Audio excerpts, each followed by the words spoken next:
go over a very simple chronology of events. In February of 2022, Russia invaded Ukraine based on the claim that the Ukrainians were butchering ethnic Russians in Luhansk and Donetsk, and the culprits were Nazi sympathizers or Ukrainian Nazis. Now, I'm going to be quoting from the Rand Institute, their book, The Denazify Life, just the first page. Putin claimed that Ukraine was led by far-right nationalists and neo-Nazis, and that the purpose of Russia's invasion was to demilitarize and denazify Ukraine. For about 6 months, that argument was completely debunked for the sheer fact that, of course, the president of Ukraine, Volodymyr Zelensky, was Jewish, but Russia has an even larger Nazi problem than Ukraine.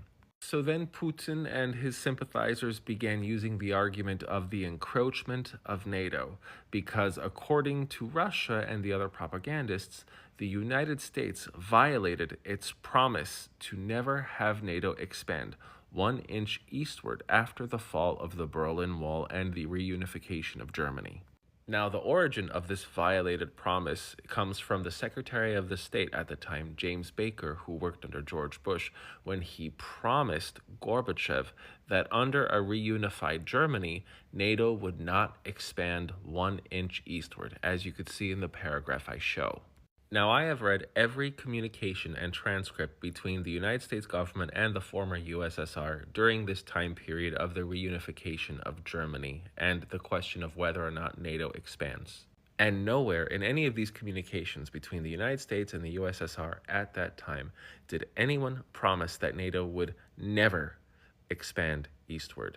This was regarding the reunification of Germany and the immediate future, because the greatest concern at the time was the reunification of Germany, which the USSR was terrified of, since Germany has a habit of conquering or at least invading and inflicting heavy losses against Russia. And let's have common sense when it comes to international law. There is no such thing as a verbal assurance that would be guaranteed past any presidential administration. So if the United States actually made a promise to not expand NATO anywhere past Germany, then they would have had to have issued a formal treaty that would have endured past the Bush administration, the Clinton administration, and what have you. Now, looking at the Unification Treaty of Germany is very simple. You just have to do a Google search. And when you read the treaty, you will see in none of the articles, in no stipulation, did it say that NATO would never expand. But the most damning and damaging fact that takes away the Russian argument of being against NATO expansion is something that happened in 1975. The Helsinki Accords, which took place in 1975, also called the Conference on Security and Cooperation in Europe, Final Act.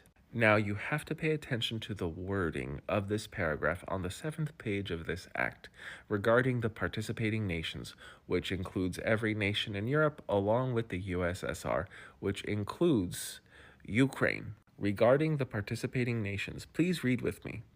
They also have the right to belong or not to belong to international organizations, to be or not to be a party to bilateral or multilateral treaties, including the right to be or not to be a party to treaties of alliance. They also have the right to neutrality. Remember that NATO is an alliance, and this accord, which was agreed upon by every country, said that any of these countries get to determine who they ally with. Now, in the same conversation between James Baker and Gorbachev, the Helsinki Agreement comes up, where Gorbachev says, if a united Germany, based on the principle of the freedom of choice, uses its right to choose the organization it wants to belong to, and decides to become a member of the Warsaw Pact, will you be able to give your consent to that?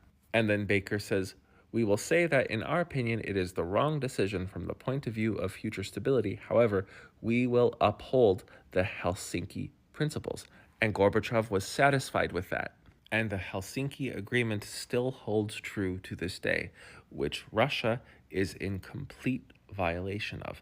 And that dethrones the anti-NATO argument as well, because every single country that has requested to join NATO was allowed to by this Helsinki Accord.